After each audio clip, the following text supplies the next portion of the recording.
Am I the idiot for giving my son my mother's necklace? I lost my parents when I was very young and have spent decades recovering from the trauma. One coping mechanism I had was holding on to all of their things. My parents were well off, and I inherited almost all of their possessions and assets. My therapist and I have talked about why I feel the need to cling to these things that have no use to me, and I've said that I might be open to giving some of their things to someone who would use and treasure them. I didn't have a concrete plan or timeline for doing so though. My mother owned a pearl necklace that was passed down from mother to daughter for generations. My great-great-grandmother brought it with her to America when her family fled Germany, so obviously it has immense sentimental value.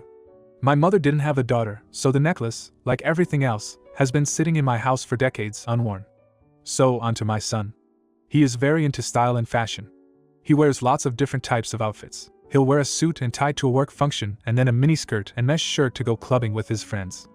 He wears jewelry sometimes and owns a few elegant, classy pieces, no pearls though. A few months ago my son was showing me an all-white suit he bought to wear to a friend's party. It was a really nice suit. All of a sudden I was struck with the idea that my mother's pearls would look great with that suit. So I went and got them. My son became very emotional, and I decided that he should have the pearls to keep. I don't wear necklaces, but he does. I think my mother would want him to have the pearls. When I talked to my therapist about this, she said I made a huge step forward in processing my grief. Now that I've made that first step, it feels a lot more doable to go through my parents' other things. I feel good about my decision. My cousin, mom's niece, called me today, livid. She said I shouldn't have given the pearls to my son. She said if they went to anyone, they should go to her or her sister. She claims that they've now left the family. I don't really understand her perspective. I get that the pearls are supposed to go from mother to daughter, not father to son. But that chain was already broken when my mom died without a daughter. I don't see how nice is better than grandson in this scenario. Still, my cousin is a really nice person, so there must be something I'm not getting. Is this like a woman thing? Can a woman explain why I might be an idiot? Now for a few comments before the update. Not the idiot. I almost cried reading this. I thought it was really sweet. I don't understand why your son having them means they aren't still in the family. I say they are. Comment 2. As a woman, I can firmly say. Not the idiot. They were passed down in your family. She's a branch family, there is nothing entitling her or her daughter to the pearls. Just make sure your son understands the value and passes them on to one of his kids. Now for the update. Several people suggested getting the pearls rest-strung. My son did take them to a jeweler prior to wearing them to the party because he assumed the silk would be in poor shape after so many years. After reading all these comments I called to offer to have them rest-strung, but he already had. I insisted on reimbursing him, since a gift should be given in good quality. But this update is really about my cousin. We had lunch today and talked about everything. So, a little more backstory with that side of the family. My mother's brothers didn't approve of her decision to marry my father. They didn't go to the wedding, and my mother wasn't invited to my cousin's coming-of-age party. I was 5 at the time, so I don't remember it very well. But my mom was really upset and wrote a long letter to my cousin that she still has. She showed it to me. After that, my cousin stopped talking to her father for years. My mother's funeral was the first time they spoke after that, and he died a few years later. My cousin expressed guilt over not having any children and not passing on our heritage. She said that she's worried everything her father thought would happen to our family, that we have assimilated too much. Being passed over for the pearls, which she was never truly in line for, but I didn't want to be pedantic, felt like a punishment to her. Now they belong to someone outside of the tribe, and she's worried the history of them, the story of what our ancestors went through, will eventually be lost to time. We both expressed a lot of grief to each other, and I think we gave each other some much-needed catharsis. But without a doubt, her objections weren't based in greed or prejudice, just sadness and fear. She said she wouldn't bring up the pearls again, as it's a done thing now. I offered her some other pieces of my mother's I thought she might like, and she said she needed to think about it. We parted on good terms, even laughing about how it's good we hashed this out now, before we all get wasted together in a couple of weeks. A lot of people thought my cousin was a bad person based on my previous post, and I feel terrible about that. She really isn't. She's just grieving. I think that's everything.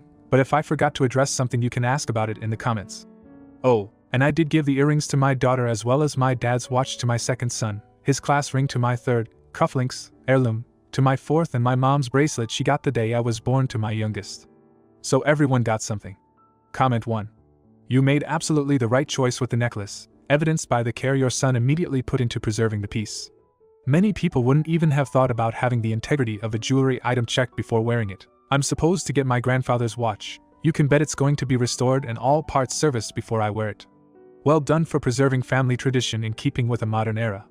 Comment 2. This is so sad but at the same time good.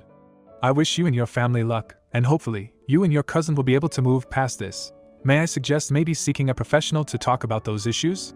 If they haven't had therapy, maybe it can help her face her grief and fear. Now, for the next story. Am I the idiot because I let my son ask my stepson for help when cooking for me? Yesterday I was exhausted. I am 3 weeks from my due date, but my maternity leave doesn't start for another week. I came home and sat down on the couch and didn't want to get up for any reason. My son, 7, asked me to play with him, but I said I didn't have any energy. He asked if I was hungry, and truthfully I was, so I said yes, but I'm too tired to cook. My son offered to make me something to eat. I thanked him and told him to ask my husband to watch him in the kitchen, because he's too young to use kitchen appliances on his own. He came back with my stepson, 13, saying that my husband was busy and asked if his stepbrother could supervise him instead. I said okay. My stepson asked if I was sick, and I said I was just run down but would be okay. They made me some veggies and rice. I'm unsure how much each kid did, and I thought all was well. I felt much better after eating and was able to clean the kitchen. That night my husband asked me why I asked his son to make me something to eat. I said I didn't, he was just watching my son.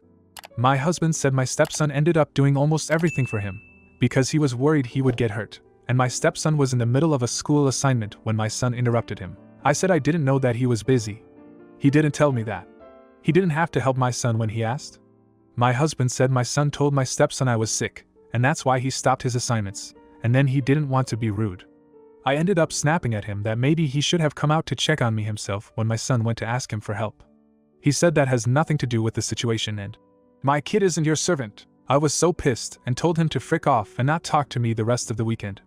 I made pancakes for breakfast. My husband hates pancakes, for myself and the boys, but he just made himself an omelet and didn't say anything.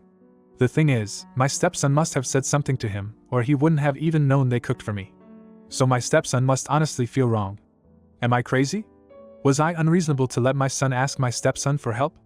I feel like I'm in the twilight zone. Now for a few comments before the update. Not the idiot. I can understand why your younger son said you were sick. He probably thought you being run down and exhausted was you feeling unwell. What I would recommend is talking to your stepson and letting him know that you found out he did almost all the cooking and really thank him for helping you when you needed it. Let him know he is appreciated and make sure he's okay. Comment 2. Not the idiot. If your husband, the man who got you pregnant, was so damned concerned about his 13-year-old having his homework interrupted, then your husband could have taken a few minutes to make you a damned omelet. Or something. Because it sounds like he can prepare food for himself. It sounds like the children, at least, care for you. Now for the update. Thanks to everyone who commented on my post. I was so exhausted all weekend, and the post's comments gave me something to read when I couldn't sleep but was too tired to move. I took several people's advice and spoke to my stepson. I actually took him out for brunch on Sunday. I asked him how he was feeling about everything and the new baby.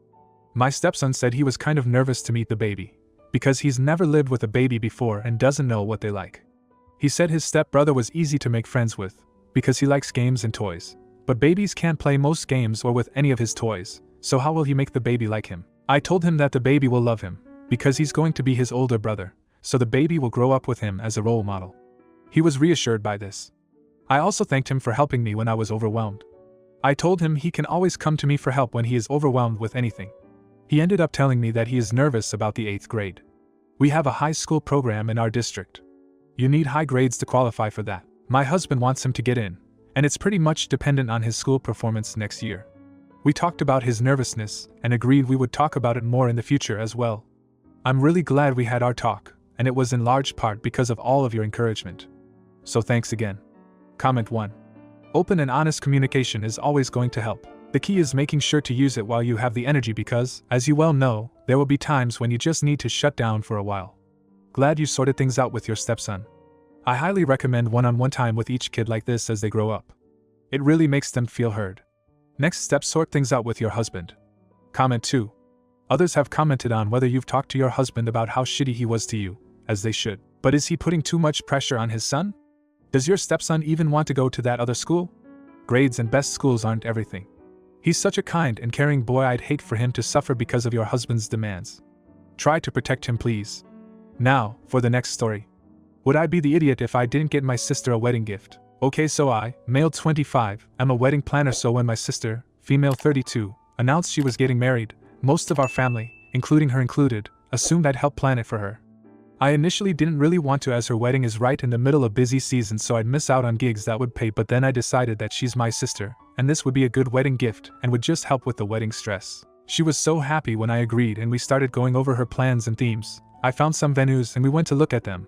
I took care of all of the catering, so all she had to do was taste test and pick. I was also able to use my connections to get her special deals and stuff like that. At first it was pretty smooth, but as time went on it just got more and more stressful. She wouldn't communicate with anyone and almost got her photographer to quit. I had to convince him to stay. She'd constantly change her mind on things and then get mad they were changed, as I should have known she was just being indecisive and that I should have stuck with the first option. While I was setting up the registry, she told me I could have first dibs on what gift I was getting her. I looked at her confused and said that my help planning was my gift. She then said that a lot of families helped out and they are still getting gifts. I told her that other family members helped move furniture or lend me their car to pick up supplies. I was doing most of the work and was missing out on actually getting paid helping her. She said she's grateful for my help, but that this wouldn't really constitute a gift unless I was paying for things like her dress or the venue. And she said it didn't matter when I brought up that my connections have literally saved her thousands when you add them up. She's now calling me cheap and is getting our family involved. I don't know what she told them, they won't tell me. But they keep saying how selfish I am to make my sister's big day all about me. If I could afford it, I wouldn't mind getting her something. But the cheapest thing in the registry is almost $200 and I'm not well off. Plus my loss of income, one can't afford something like that run. I want to support her, but I don't think I'm gonna get her a gift. Would I be the idiot if I didn't? There's no update for this story, so here's the comments. Not the idiot. Make an itemized bill for her outlining the hours you've spent, the income you've lost by turning down paid gigs, and the savings you've got her through your contacts. Print the final total in big, bold numbers, then print, gifted, in red letters across the front. Frame it and put it on a stand at the gift table at her wedding so everyone can see how generous you've been. Anyone who tries to argue that you're being selfish tells them to read it out loud. If they accuse you of being petty, tell them it would have been necessary if it had been appreciated by the bride and themselves. Comment 2. Not the idiot. While I would have maybe been clear up front that getting your services for free was the gift, your sister's level of entitlement is ridiculous.